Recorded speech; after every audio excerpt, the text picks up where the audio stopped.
Hello friend, आपका हमारे channel अनु शिक्षा क्लास में स्वागत है। तो आज हम मैथ की क्लास स्टार्ट कर रहे हैं 7। इसके पहले हमने आपको 6 क्लास तक बताए थे और ये हम चैप्टर स्टार्ट कर रहे हैं जो यानी कि नंबर सिस्टम से पढ़ा रहे थे आपको। ठीक है, तो उसी की क्लास है 7 और इस वाली क्लास में हम आपको क्वेश्चन कराएंगे इकाई स्थान का अंक ज्ञात करना। ठीक है, तो इकाई स्थान का अंक ज्ञात कैसे करते हैं और ये नंबर सिस्टम से ये वो क्वेश्चन है जो यानी कि एसएससी जीडी एग्जाम में पूछे जाते हैं। ठीक है, तो उसी हिसाब से हम आपको क्वेश्चन लेकर आए हैं। तो यहाँ पे अब पहला क्वेश्चन हम देख रहे हैं कि 21 37 की पावर लिखा है 753। तो इस वाले क्वेश्चन को हम कैसे करेंगे? तो यहाँ पे दिया 21 37 की पावर दिया है 753। ठीक है, तो जब भी इस टाइप से कोई भी क्वेश्चन आए तो आप हमेशा क्या करना है, यहाँ पे पावर में 4 से भाग करना है। ठीक है, तो भाग करने पे जो भी हमारा शेषफल बचेगा वही हमारी क्या हो जाएगी, यानी कि पावर चढ़ जाएगी। ठीक है, तो 4 का भाग दिया, यहाँ पे हमारा शेषफल 1 बच रहा था। ठीक है, तो अगर आप भाग देंगे 4 का तो हमेशा यहाँ यानी कि 4 का भाग हमेशा ही देना है। तो हमने इसमें 4 का भाग दे दिया है, तो क्या बचा है, शेषफल 1 बचा है। तो इकाई अंक क्या करना है, यहाँ पे इकाई स्थान का अंक ज्ञात करना है। तो इकाई अंक ज्ञात करने के लिए क्या होता है, इकाई अंक तो हमेशा पहली ही संख्या रहती, 7 है तो ये हमारा इसका इकाई अंक हो जाएगा और 3 हमारा क्या हो जाएगा, दहाई, और 1 हमारा हो जाएगा सैकड़ा और 2 हमारा हो जाएगा हजार। ठीक है, तो ये हमने आपको जो भी इस चैनल पर नया आया हो तो वो पहले क्या है, यानी कि पहली और दूसरी क्लास देखें तभी आपको ये वाले सारे क्वेश्चन समझ में आएंगे, क्योंकि हमने उसके पहले ही बताया था इकाई का अंक क्या होता है, स्थानीय मान क्या होते हैं और जातीय मान क्या होते हैं। ठीक है, तो इन वाले क्वेश्चन को हम अब आपको बता रहे हैं। तो यहाँ पे इकाई कितना हो जाएगा, 7 हो जाएगा। तो क्या हो जाएगा इसका आंसर, 7 की पावर 1। तो यही हमारा क्या हो जाएगा, इसका पहले का आंसर हो जाएगा 7। हमने 4 का भाग दे दिया इसमें, तो जो हमारा शेषफल यानी 1 बचा था तो वही हमने क्या है, पावर चढ़ा दी है। ठीक है, तो हमारी पावर कितनी होगी, 7 की पावर 1। तो आंसर हमारा कितना हो गया, 7। अब हम दूसरा क्वेश्चन देखेंगे। तो दूसरा क्वेश्चन हमारा यहाँ पे दिया है 7 की पावर 95 माइनस 3 की पावर दी है 58। तो दूसरे क्वेश्चन में हमारा दिया है 7 की पावर 95 माइनस 3 की पावर 58। इसमें भी क्या करना है, हमें 4 का भाग करना है। 4 का भाग अब किसमें कर रहे हैं, 95 में, और इसमें भी क्या कर रहे हैं, 4 का भाग कर रहे हैं। तो यहाँ पे तो माइनस पे दिया है तो 4 का भाग दे रहे हैं, तो हमारा इसमें शेषफल कितना बचा था, 3 बचा था। ठीक है, तो यहाँ पे हमने लिख दिया 7 की पावर 3 और माइनस 3 की पावर स्क्वायर। इसमें भाग करेंगे तो शेषफल यानी कि हमारा 4 का भाग 58 में करेंगे तो 4 एक 4, फिर हो गया 4 चौके 16। तो हमारा शेषफल 2 ही बचा, तो वही हमने लिख दिया है। तो ठीक है, अब हम क्या कर रहे हैं, 7 की पावर 3 का ये मतलब होता है, पावर का मतलब ये यानी कि 7 को 3 बार लिखना गुणे के रूप में, 7 गुणे 7 गुणे 7। अब हम 7 सत्ते 49 आ रहा है, इसका भी हम इकाई अंक लेंगे। ठीक है, तो कुछ लोग क्या कर रहे हैं, 49 में डायरेक्ट 7 का ही गुणा कर रहे होंगे, लेकिन वो क्या है, यानी कि इकाई अंक लेना है तो सब में ही अगर गुणा भी करेंगे तो भी हम उसका इकाई अंक लेंगे। तो यहाँ पे हमने कितना ले लिया है, 9। तो अब 9 का गुणा हम 7 में करेंगे तो 9 सत्ते हो गया 63। अब इसका भी इकाई अंक लेंगे तो 63 आया, 63 का इकाई अंक कितना हो गया, 3। तो हमने क्या ले लिया, इसका 3 ले लिया है। ठीक है, अब हमें यहाँ पे देखना है तो 9 का यानी 3 का स्क्वायर कितना होता है, 9। तो हम यहाँ पे लिख लेंगे 9। अब माइनस करेंगे तो यहाँ पे हो जाएगा 6। ठीक है, तो आंसर हमारा कितना हो जाएगा, 6। अब ये कुछ लोग कह रहे होंगे कि माइनस का 6 होगा, तो लेकिन नहीं होगा, क्योंकि ये इकाई का अंक यानी कि स्थानीय मान इकाई का अंक पूछ रहा है, तो इसमें ये सब नहीं देखते हैं, ना प्लस ना माइनस। ठीक है, बस माइनस करते हैं, जो माइनस में दिया हो तो उसे माइनस करेंगे तो आंसर हमारा कितना हो जाएगा, 6 हो जाएगा। ठीक है, तो अब हम तीसरा क्वेश्चन कर रहे हैं। तो तीसरे क्वेश्चन में हमारा दिया है 264 की पावर 102 गुणे में 264 की पावर 103। तो यहाँ पे अब तीसरा क्वेश्चन हमारा ये है।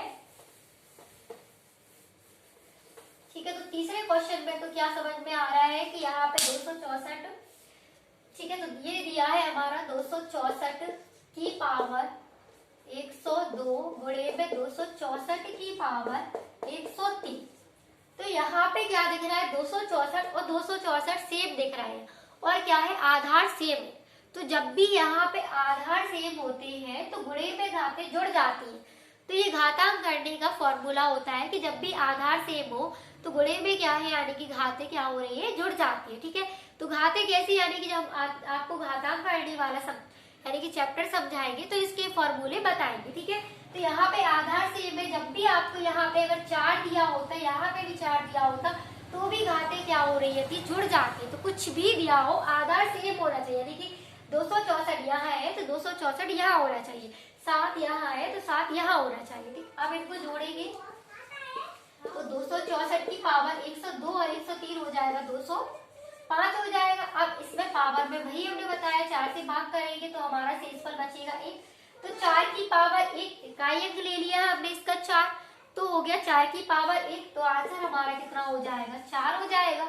ये हमारा तीसरे का आंसर कितना हो गया, 4 हो गया। ठीक है, अब हम कर रहे हैं चौथा क्वेश्चन। तो चौथा क्वेश्चन हमारा दिया है 36 94 की पावर 17 93, फिर 615 की पावर 317, 841 की पावर 151। तो इस वाले क्वेश्चन को आप इस तरीके से करेंगे। तो फिर से वही करेंगे, 36 94 की पावर लिखी है यानी कि 93 है यहाँ पे। ठीक है, फिर गुणे दिया है, फिर 615 की पावर 317 गुणे में 841 की पावर 151। इस सब में भी क्या है, 4 का भाग कर रहे हैं। ठीक है, तो इसका इकाई अंक लिख ली रहे, पहले इसका इकाई अंक है 4, इसका इकाई अंक हमारा 5 हो जाएगा, और 1 का इकाई अंक तो 1, यहाँ पे 1 दिया है इकाई अंक, तो हमने क्या ले लिया है, 1 ले लिया है। ठीक है, अब हम 4 का भाग कर रहे हैं। तो जब भी आपको पता हो 1 रहेगा हमेशा इकाई अंक, तो यहाँ पे कितनी भी पावर लगी हो तो 1 का तो क्या रहेगा, 1 ही आएगा। अगर 1 की पावर 2 है तो इसका यही मतलब है 1 गुणा 1 तो 1 ही आएगा। तो इसका तो हमें सीधे मिल ही गया, तो सब लोग इसे 1 ही लिख ले।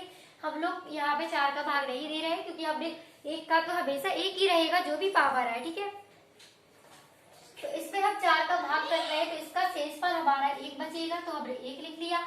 इसका भी हमने 4 की पावर यानी 4 का भाग दे दिया है 1793 में, तो हमारा शेषफल 1 बचा था, तो हमने यही वो पावर में लिख दिया। जो भी शेषफल बचता है भाई हम क्या करते हैं, पावर में लिखते हैं। अब हम गुणा कर रहे हैं, तो यहाँ पे 5 चौके हो गया 20, तो 20 का हमेशा इकाई अंक, इसका भी देखेंगे हम इकाई अंक, यही हमारा आंसर नहीं होगा।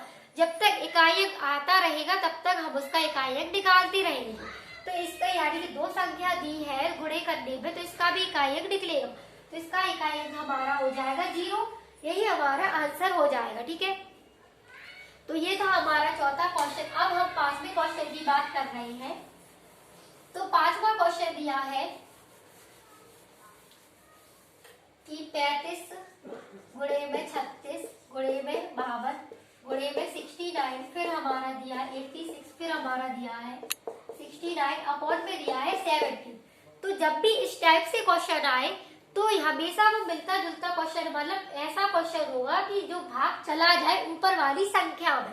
तो जैसे ये लिखा है 35 36 52 और 69 86 69। ठीक है, तो अब क्या करते हैं, यानी 17 का भाग इन सब में ही करेंगे। 17 दूनी 34, 34 है, लेकिन यहाँ तो 35 लिखा, तो शेषफल हमारा कितना बच रहा, 1, तो वही हम प्लस के रूप में 1 लिख लेंगे। अब हम इसमें 17 दूनी 34, तो 2 जोड़ेंगे तभी 36 हो रहा है। अब 17 थी 51 प्लस 1 जोड़ेंगे तभी 52 हो रहा है। 17 चौके 68 प्लस 1 जोड़ेंगे तभी 69 होगा। फिर 17 पंचे 85 1 जोड़ेंगे तभी 86 होगा। फिर 17 वही हो गया 1। ठीक, अब इसे 17 से सब में भाग कर दिया, तो जो शेषफल बचा था वही हमने यहाँ पे लिख दिया है। ठीक है, अब क्या करेंगे, अब इनको प्लस नहीं करना है, सबको गुणा करना है। तो इन सबका गुणा कर लेंगे तो आंसर हमारा कितना हो जाएगा 2, क्योंकि अब इकाई निकालना है इसका भी, तो आंसर हो जाएगा 2। अगर 1 में गुणा करोगे तो 1 ही आएगा, 1 का इंटू 2 में करोगे तो 2 आ जाएगा। तो ये था हमारा इसका आंसर। ठीक है, तो हमने आज की क्लास में कितने क्वेश्चन कराए हैं, आपको 5 क्वेश्चन कराए हैं इकाई स्थान का अंक ज्ञात करने की। तो ये क्लास 7 थी नंबर सिस्टम की। तो अगर जो भी इस चैनल पर नया आए हो तो चैनल को सब्सक्राइब करें, वीडियो को लाइक करें और ज्यादा से ज्यादा शेयर करें।